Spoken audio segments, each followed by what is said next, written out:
All right, so let's dive into this situation with Venezuelans in the U.S. Facing deportation back to the very regime they fled. It's making headlines and it's leaving a lot of people kind of scratching their heads, right? Yeah, definitely. And we've got a stack of articles here, Yep. analyses, firsthand accounts, the whole 9 yards. Our goal to help you understand what's really going on, Mm-hmm. why it matters, Yeah. and, what the potential fallout could be. But here's where it gets really interesting. This deportation deal seems to be happening right as those American hostages are released from Venezuela. Right. Coincidence? I don't know. And then you have the U.S. government saying that, Maduro's government is illegitimate, but then they're striking deals with him. Exactly. It's confusing, to say the least. And in the middle of all this, you have the Venezuelan American community, many of whom have been here for years, building lives, and now they're grappling with all this fear and uncertainty. Yeah. Yeah, definitely a lot of anxiety and fear in the community. It's a very complex situation. A lot of moving parts, as you said. Absolutely. Even those of us who, been studying Latin American politics and U.S. foreign policy for a while. Yeah. We're all kind of raising eyebrows at this one. So before we get into the specifics of the deportation deal itself, Yeah. can we just take a step back and talk about why so many Venezuelans fled to the U.S. in the first place? What was Yeah. the situation like? Yeah. Well, the story starts even before Maduro. After Hugo Chavez died, Right. the country was already in a difficult spot, economically speaking. Yeah. But under Maduro's leadership, things really took a nosedive. Yeah. Can you elaborate on that a bit? Like, what were the policies that really drove the collapse? Sure. You have to remember that Venezuela was once a real powerhouse when it came to oil, right? Right. Yeah. But a whole bunch of factors came together. Price controls, nationalization of industries, a lack of diversification in the economy, and it all eventually led to hyperinflation and widespread shortages, Yeah. basic necessities, food, medicine. Imagine your life savings disappearing overnight, Yeah. not being able to feed your family, constantly facing threats of violence. That was the reality for many Venezuelans. And fleeing to the U.S., even with all the risks that entailed, Yeah. it became the only option. So they escaped this incredibly difficult situation. They're trying to rebuild their lives in the U.S. And then, bam, this deportation deal is announced. And that's really thrown a wrench into things. Yeah. The Trump administration, they basically announced that Venezuela had agreed to take back undocumented Venezuelans. Including, as he very specifically mentioned, members of the Tren de Aragua gang. Yeah, that's a whole other can of worms right there. Right. Okay, so for anyone who might not be familiar, can you explain who the Tren de Aragua are and why their inclusion in this deal is causing so much concern? So the Tren de Aragua, they're a very powerful criminal organization. Their roots are actually in Venezuela's prisons, and they've been linked to all sorts of illegal activities, from extortion to kidnapping, drug trafficking, you name it. So they're not just a small-time operation. Not at all. Oh. And their reach extends beyond Venezuela. They've been causing problems all over South America. I see. So by specifically calling them out in this deal, isn't there a risk that it sort of unfairly paints all Venezuelan immigrants with the same brush? That's exactly what a lot of folks are worried about. A lot of the articles we've been looking at highlight this. Yeah. They're saying it criminalizes a whole community.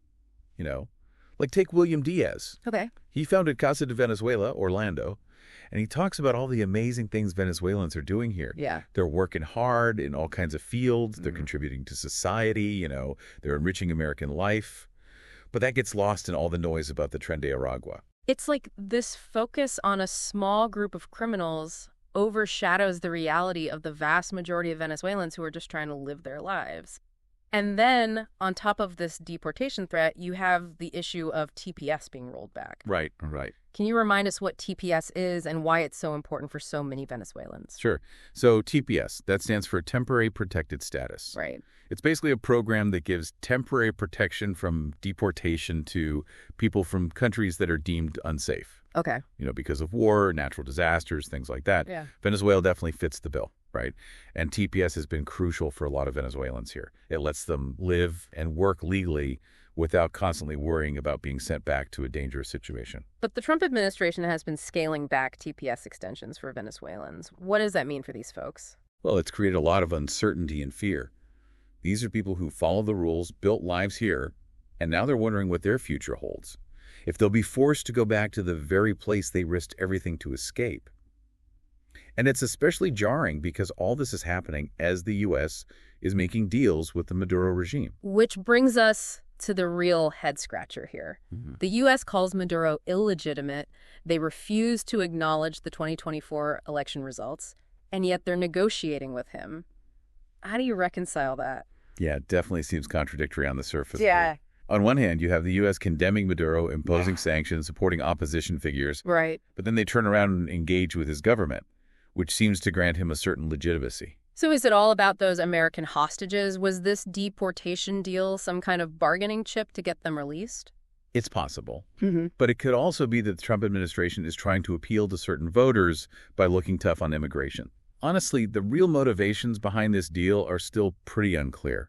And what are the potential consequences for U.S.-Venezuela relations if the U.S. is seen as, even indirectly legitimizing Maduro through this deal, especially given that they're simultaneously not recognizing opposition figures like Edmundo Gonzalez and Maria Corina Machado? Oh, that's a really important point. Yeah. Gonzalez, a lot of people, both within Venezuela and internationally, Yeah. they see him as the real winner of the 2024 election.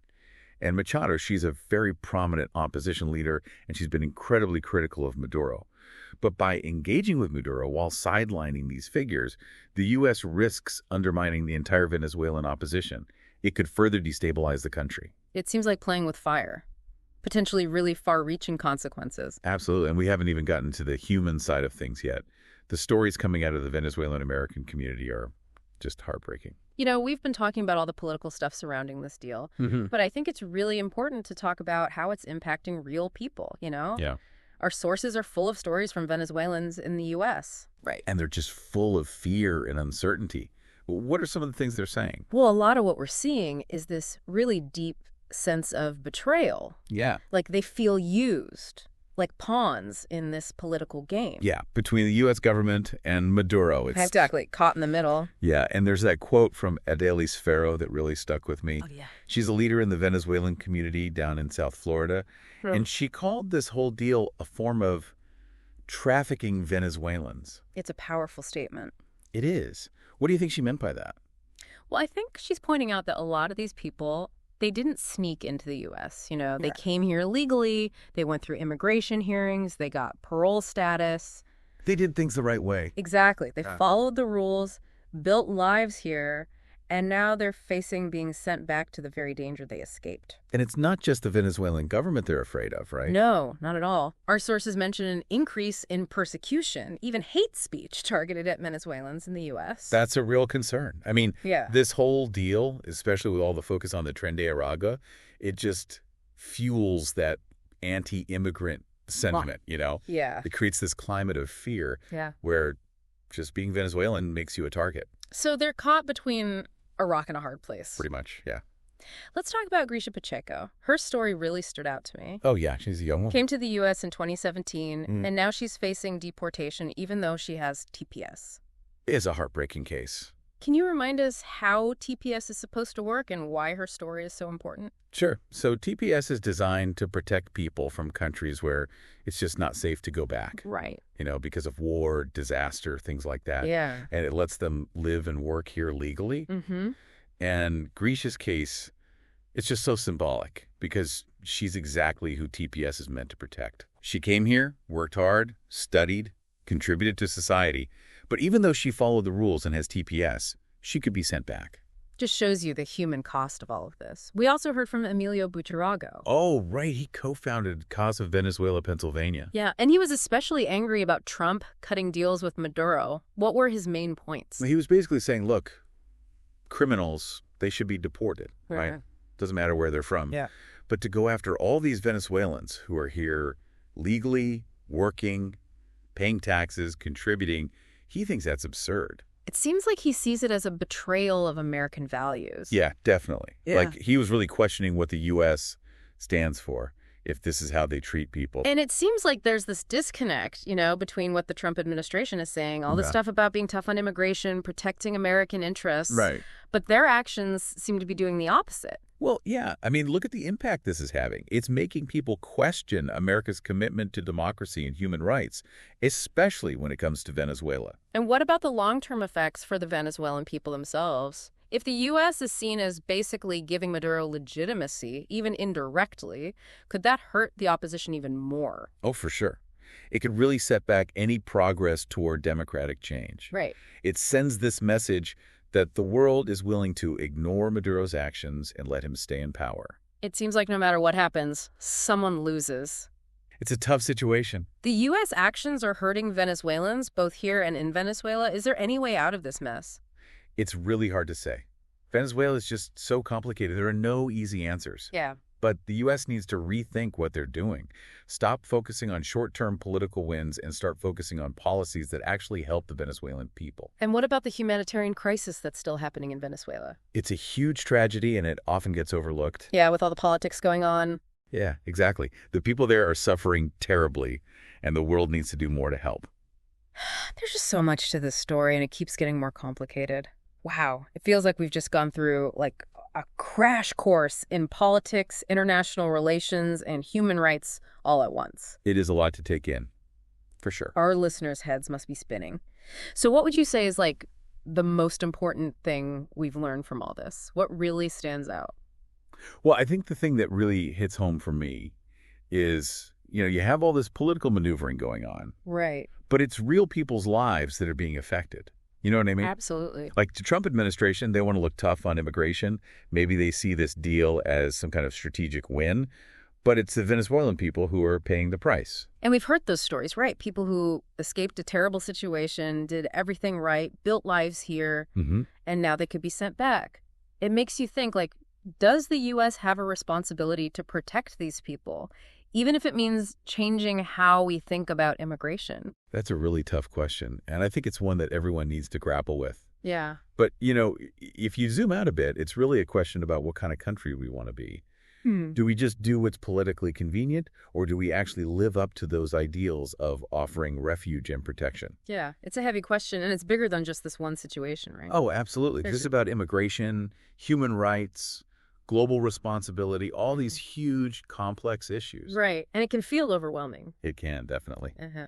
But it's so important to remember the individual stories. Just imagine being in those Venezuelans' shoes.